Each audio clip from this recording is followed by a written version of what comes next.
Hello, hello, hello, hello, hello. A long time no see, everyone, and welcome back to another Perfect World video. um, we've got a pretty big content update coming today, and I thought I'd go over it, just see what's going on with it. Is it worth revisiting? Has it really changed much?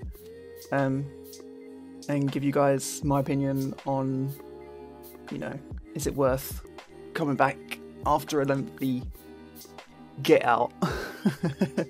So we're just going to dive straight in, see what's going on. Got a patch of notes here.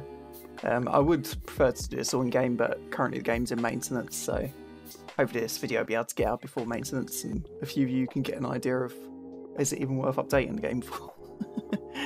So first new feature, we've got a new world boss. That's great, it's just going to be camped.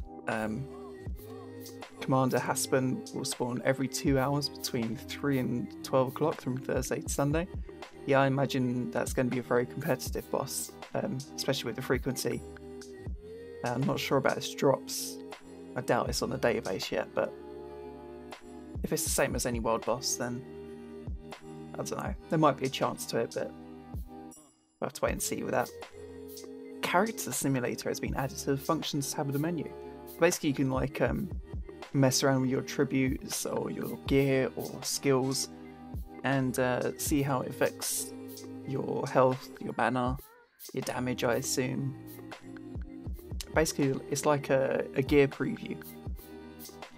I guess you could kind of say it's similar to Guild Wars 2, except on Guild Wars 2 it only shows you the skins of the gear, where this is derived around the stats. Faction battles have been added, allowing you to challenge other factions to PvP combat. I personally don't really care about that, but I assume that's a really interesting feature to a lot of high-end PvPers, or people just looking to get into casual PvP, since any faction can get into it. We've got transmutation. I was really pissed off about this. I've been binning my mystical pills and all that shit for a long time now, and just like a heads up, hey, there's going to be another feature for these items, would have really helped me out, but no, basically it's just an option to turn like mystical pills, war avatar pack C's, all that stuff into, there's a whole chart of it on the forums. I think it's like Dragon Orb 8 stars, War Avatar Pack A's, all that interesting and nice stuff. We've got some dungeon updates. Uncharted Paradise now only requires one trial to be completed before facing Lord of Paradise. This is a good update. However, I'm not really sure how that affects the daily quest. I mean, if you can complete one, do Lord of Paradise, complete the daily quest, and that's great, but if you have to do everything still for the daily quest, and it's a bit pointless, really. Requirements to enter Undercurrent Hall have been reduced. I doubt that will affect much. Base trials have been removed. People will probably QQ about that, but honestly, no one did base trials. Twisted Nightmare boss has been removed from Dawnlight Halls. I can't even remember what boss that is. Heavenfall Temple now rewards additional star chart items. That's good. I moderately enjoy Heavenfall Temple. I went through a phase where I was doing it every single week and it kind of burnt me out on it, but it is an interesting and fun instance, especially if you buy the item at the beginning. It helps to just breeze through it. Bosses in Quicksand Maze now drop additional materials at level 95 and below. That would be really good if it was level 95 and above. Level 95 and below is a little bit, no, it's a lot of bit shit. We've got a big boy right here. Hyper EXP stones can once again be used in Frost-Covered Sea. Oh man, believe me, want to sell big room. I want to sell heads. I'm going to go right back on that shit. Completing level 100 plus Phoenix Alley will allow you to enter the Phoenix Sanctum. To the Phoenix Aura there to summon a golden toad. That's pretty interesting. Might make it easier to level up a bit, depending on how much XP that thing actually gives you. But man, who's going to be doing that when you can do flipping Frost-Covered Sea? Gonna be spamming that shit. Jolly Jones ults incoming. I like these updates, to be honest. I think a lot of these dungeons were just, they had either ridiculous conditions for terrible rewards, or they were just downright pointless, like Frost Covered City without XP stones. So yeah, these are good updates. We got some event updates, which a lot of people are mad at. The Coliseum only runs for 12 hours. I haven't personally done this yet. Okay. It's 12 hours. I'm sure the player base will adjust. I don't see why people are getting so mad over it. People can't do it, you can't do it, you know? There's no point getting mad. City of Abomination, Symbol of Dragon, Forest Ruins, Left Tiger has been removed. I don't personally care about this because as a EU player, I could not attend any of these anyway. Nation Wars has been moved to Monday and Tuesday nights at 2020 server time. That's fine, I still won't be attending that. Cross server Nation Wars has returned, starting at Sunday at 2020 CET. So CET is Central European time, I believe, which means this should be about 9 o'clock for me, or 7 o'clock in the evening. So that is a really good time for me. I'm really happy they've added something like that. I'm glad that I believe Kaylee's been saying that they're adjusting a lot of stuff to cope with European players, which is really good. I suspect that they might have done like data pool or something that shows that European players are actually quite a big part of their player base, especially on the American servers, because of, you know, there was no European servers when a lot of us first started. Territory war times have been adjusted. I don't really care about that. Doesn't look much different from before. I believe there was one at like, what, 11 o'clock or something? So now they're just a few hours later. All rank 8 gear upgrades now use fortification essences instead of the previous materials. That's good. I mean, rank 8 recast is a great set of gear if you can get that easier on your alts. It's a good way to gear up, especially with the update below. Rank 8 braces and shoes are now purchased for 1 million coins instead of wedding candies. That's great, because using the wedding candies, it would cost you like anywhere between 20 and 40 million to get those, and it was only really worth it for an assassin. So now you can get like the full set relatively cheap on any character. Merchant NPCs now sell mystical pills, holy pills, and perfect stones. Well, I mean, at least I don't have to worry about bidding all my mystical pills. Straight up, they've either completely destroyed a market, or they have actually affected a market themselves. Depends on the price of perfect stones. I mean, perfect stones go for what, like 800 coins to 1.2k.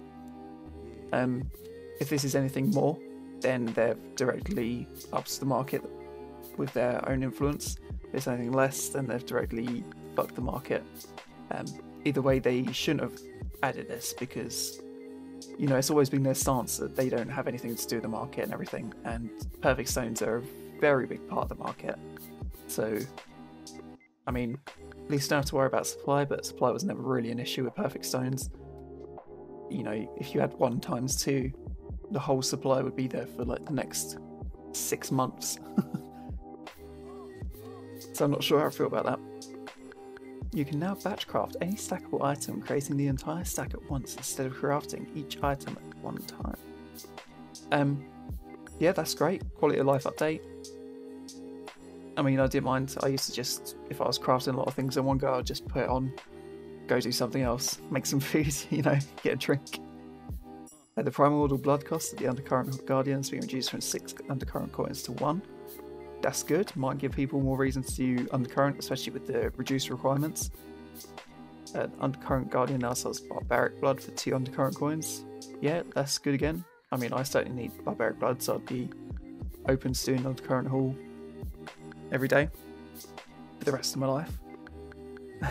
Reduce the number of materials required to upgrade air gear in the City of 1,000 Streams. I never upgraded air gear. I've got like a 3.3 flyer. That's good enough for me.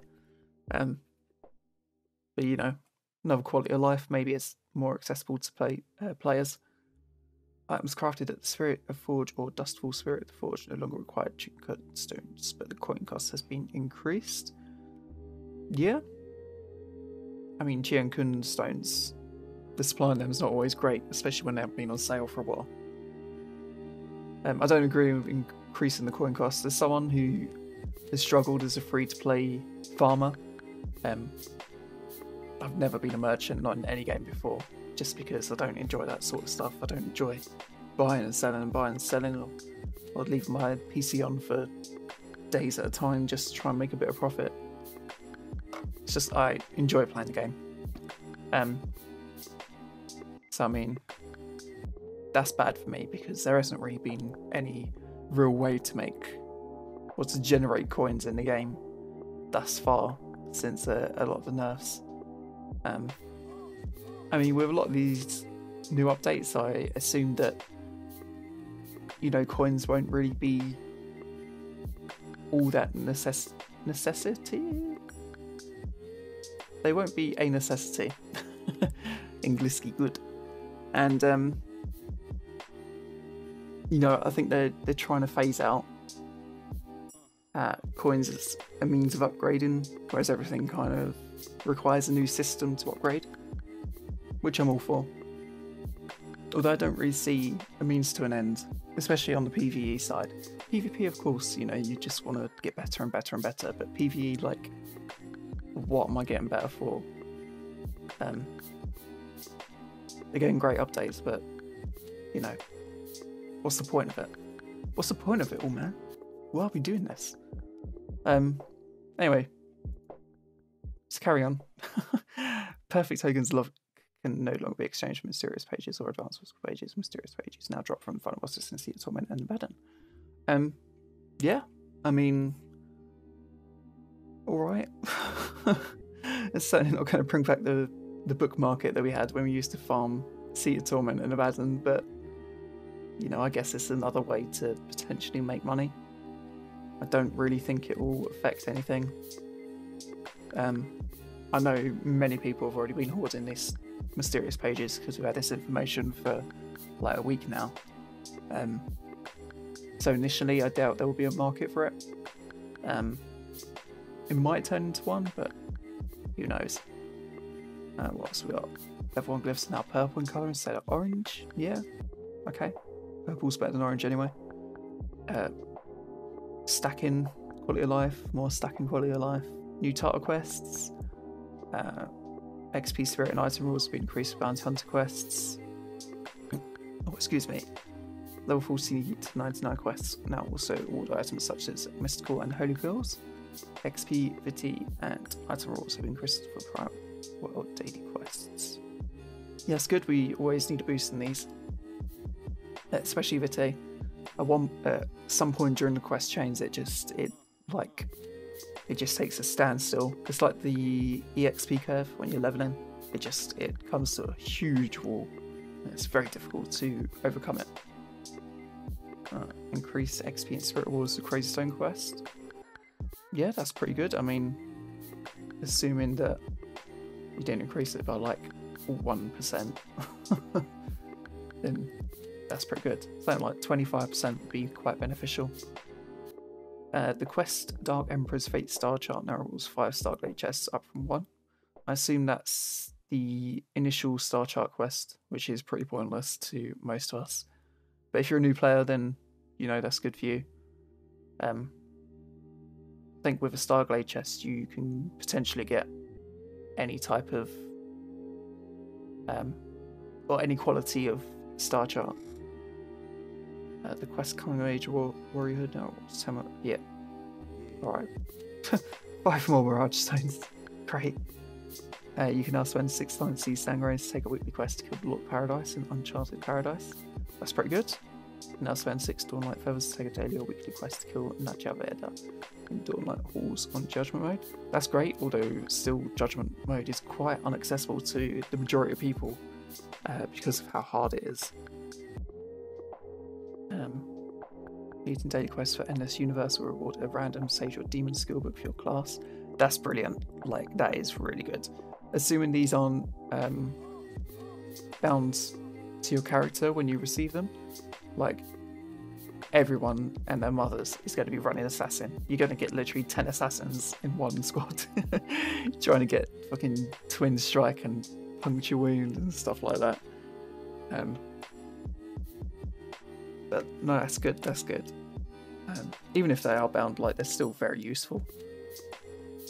Hopefully there'll be some system to determine what skill books you need, and it will drop them for you priority over, you know, any other skill book. Same for Advanced Endless Universe, except with Aware of Vacuity, Celestial Sage, or Celestial Demon. That's pretty good, because I still need, like, Spellcutter, Blood Frenzy. I was hesitant to get Spellcutter because it was quite expensive at the time that I was going to get it. But once I get it, I can get out my flipping stupid... I think I'm in, like, Tiger's Rage or something shit, which just gets me killed instantly. The first time you complete Flow Silver Palace each day, you'll get a Flow Silver Prince or Princess token. These tokens can be combined with 5 Golden Splendors. Don't agree with that. Golden Splendor is a cash shop item. No thank you. I think it's... yeah. That is definitely a cash shop item, because you use it to unbound the materials from Quicksand Maze. Anyway, with 5 Golden Splendors, create a Flow Silver Prince or Princess treasure, which gives extra reward when turned in after completing the dungeon. Assuming this is worth it, then that is a really good update. I mean, 5 Golden Splendors, I'm not sure how much they normally are in the cash shop, but, you know, if it gives something like a few S packs or 100 extra coins, you know, something useful, then I could see it being worth it. Especially if they have a good sale on it. Got some NPC updates. Don't care about these. Wang Tsai now sells several additional items to Lucky Coins. I know that Lucky Coins and tokens of luck have soared in price on the servers. This is why. And the transmutation. Not sure how this is going to affect anything. I mean, the Lucky Coins you can craft, I think it's like grade 15 Nirvana hats and robes. I don't really see why people are going crazy for them. They're always been easy enough to make. But it is what it is. The Perfect World School Teacher now sells aggregate for 7 attendance sheets each.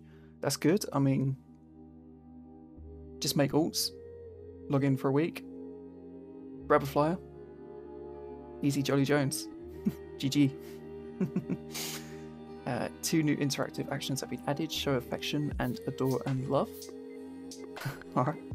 You can now save and load additional hotbar layouts by clicking the S icon. Yeah, I quite like that. Saving hotbar layouts is quite good. I'm hoping they save somewhere to your computer, and then, like, if you have to reformat your computer or something, you can back them up. Or, I don't know, maybe they'll back up to your account. Duke Black no longer announces when players receive ancient emblems. I honestly don't mind the Duke Black spam. I don't pay attention to it, really. So that, I assume a lot of people will be happy about that.